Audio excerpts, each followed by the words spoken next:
What's up, guys? Day 3 of 75 for me on my 75 hard challenge. So far so good on this. I'm still early into here, so we'll see. Still feeling pretty good, but I want to get on here and talk about a few things today. Obviously, the whole world is a shit show at the moment, but if you haven't read this book, I know I talk about it all the time, 1984 by George Orwell, especially pertaining to the censorship that's going on right now. And basically our First Amendment, the freedom of speech is gone at this point. So, and we'll continue to hand over these things just like we've continued to hand over freedoms all year long. And I'll continue to say that they're not going to stop taking them until we stop giving them to them. So, whatever that means, take that however you want. But so there's a lot of stuff going around about, I've probably gotten 10 to 15 videos in the last 24 to 48 hours, alluding to martial law and the communications being shut down, possibly the power grid, some things of that nature. So kind of always trying to help you guys stay ahead of the game on stuff. So I've been in my office today reprogramming my Baofeng radio, just making sure I've got my simplex stations or my repeaters, everything is up to date. So with that radio, basically what that lets me do, I've got a network of people. Everybody who knows me knows that. I've got a network of people that in the event that things turn south, we're going to make it. Whether you're going to make it or not, I don't know, but we're going to make it. So I can communicate with them, and I can also pick up emergency broadcasts.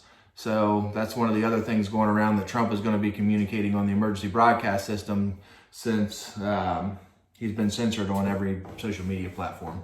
So what I would recommend at this point, if you're not prepared for anything at all, I would recommend at least getting probably a 2-week food supply in your house.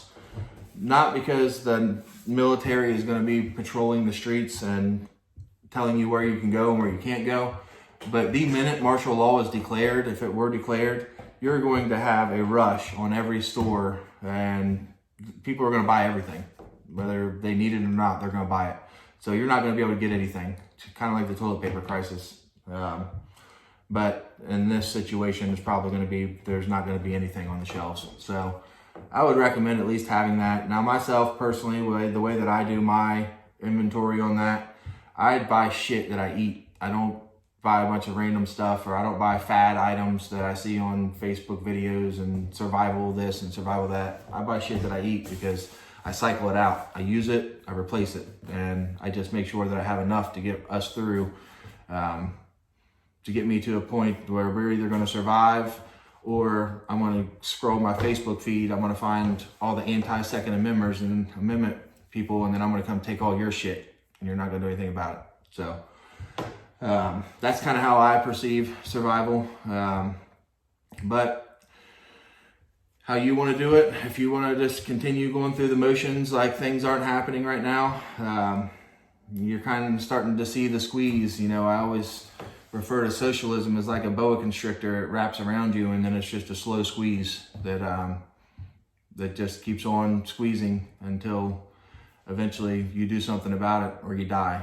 And I would prefer to see people start wising up to what's happening, but I feel like they are starting to a little bit, and inevitably everyone's going to be affected by this, which is what I always say, because I'm seeing a lot of people who I've never seen speak up about anything start to speak up now. And that's kind of the whole thing, is everything affects everyone differently. Everyone's got a different line. My line was crossed back in March, but you know, everyone's kind of got that different ideology of how far is too far. So another part of this is I'm seeing just everyone lose their fucking minds right now. And I get it, the anxiety, the uncertainty, and really and I understand that part of it, but what I'm watching happen on social media is people just get sucked into this stuff, and you're doing exactly what they want you to do. I always say a sleight of the hand, a slip of the mind, And it's because there's just one diversion tactic after another, and people just buy right into it, and they play right into it, and they play into the divisiveness on social media. They have you attacking each other when that way you're not looking up above you and seeing what the hell's going on. You kind of just watch this bounce from COVID as kind of the filler in between crisis that they use to keep everyone in fear. But even as each crisis presents itself, I'm watching people just get on there and just argue about the intricacies of these and all the little details. Who let the barbarian in the Capitol? And these people walk by the police. Like, we all fucking know it was a setup. No one's doing anything about it. So posting 100 fucking videos of all the different angles of people walking into the Capitol is not going to benefit anyone. Everyone's focusing on the problems. No one's focusing on the solutions. How do we get out of this? And, at this point, if you can't see that we're the only ones going to get us out of this, then we're never going to get out of this. I kind of said in my last video, we have to focus on ourselves. We have to focus on our families and our communities. And what I would like to see happening, and I think it is starting to happen, is people are starting to develop little groups, and what happens when we develop those little groups is those groups can then work together as larger groups, and those groups can join other groups, and then we can start to make a difference in this. But if everyone's arguing about petty little things on Facebook and not focusing on solutions and problems at our local level, we're muzzling our fucking kids and sending them to school still. And I don't see anyone saying anything. No one goes to the school and says, hey, yeah, we're not going to do this anymore. How about we just all take our kids out, and then we don't have a school anymore. We'll just all homeschool. If we can't do this normally, then we won't do it at all. And unify. And, we've got 100 million gun owners in this country, and we're all being bullied around by people who don't even own guns. And I don't understand it. But if everyone would just stand up and say, we're not going to tolerate this, this would all stop. And I'm not saying that everyone needs to pick up their weapons and go start slaughtering people. I'm saying everyone needs to stand up and say that we are Americans, we have rights, and they're not going to be violated anymore. And we will use the Second Amendment if we need to, which is why it was put in place in the first place. So, this 75 Hard program has been good for me thus far. I still have my moments like everyone else. I've tried to keep that off of social media the best I can. But it really does a good job of, like I said, occupying my time to where I don't have so much time to focus on it. And I'd like to see some people start doing some different things like that, because it's really consuming, people that I care about, my friends. I'm watching it just completely consume them and rob them of their happiness. And I understand that happiness isn't really a plentiful thing right now when what's happening is happening. But, if we don't keep ourselves sane, we're taking ourselves out of the game. And we need all of us in the game, and we need to be sharp, we need to be strong, and we need to be coherent about what's going on. And that's what I try to do every time I make one of these videos, is just to get you to think about what's going on.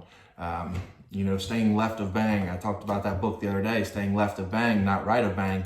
And, with social media stuff, if you've got a job right now that you hold any kind of licensure in, or really any kind of position where someone owns you, where you work for someone else, you're going to have to be extremely careful about the things that you post on social media. And because you'll have someone reporting you, and you will be fired because they're going to get pressure put on them, and they're going to fold under that. And, to me, it's ludicrous. The people are getting fired for just even going to the Capitol, being labeled as domestic terrorists.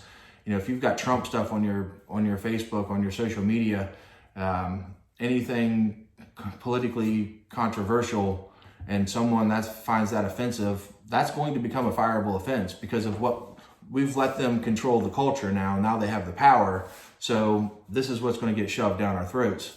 And believe me, I don't like it. I've been trying to stop this. But this is where we are now. Again, back to the reality. This is the reality of where we are now. So we're going to have to play the game. We're going to have to let the game define itself. We're going to have to play within the rules of that game until we figure out how we're going to get out of it. So You know, this is probably going to go down as the darkest time in American history, but I'm still optimistic at some point that people are going to get uncomfortable enough that they're going to make a change. And there's a lot of us sitting around waiting on you to get uncomfortable enough. So an analogy that I kind of think this is like a volcano. Basically, we've got 75 million people in this country, and you know, all these little things that are happening is where everything is just boiling underneath the surface. And you know, the presidential election, you know, they cranked up the heat, and then they come along with the Senate seats, and you know, you've got people thinking that there's electoral fraud, and it cranks up the heat.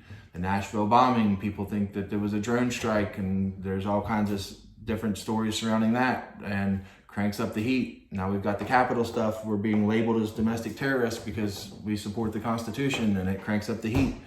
Now we've got censorship. The First Amendment's gone, and it cranks up the heat. Now they're going to come for the guns, and I'm probably, I would say if there was a time that it was going to erupt, that would probably be the time. So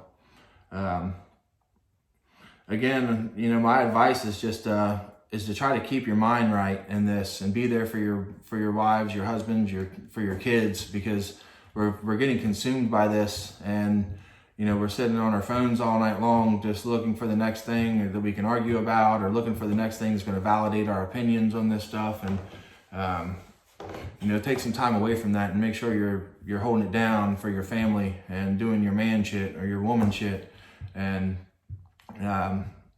you know, making sure that you're taking care of your mental health in this, because we're going to need everyone at some point. So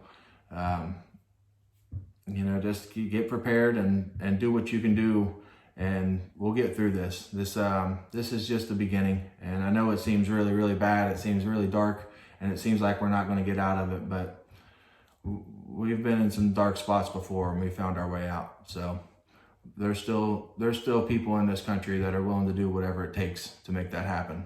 And we're not going to be able to be as vocal as we once were, but that hasn't changed our beliefs at all, and the lengths that we're willing to go to. So just hit me up if anybody has any questions about radios, prepper gear, survival gear, any of that stuff. You know the drill. See you guys.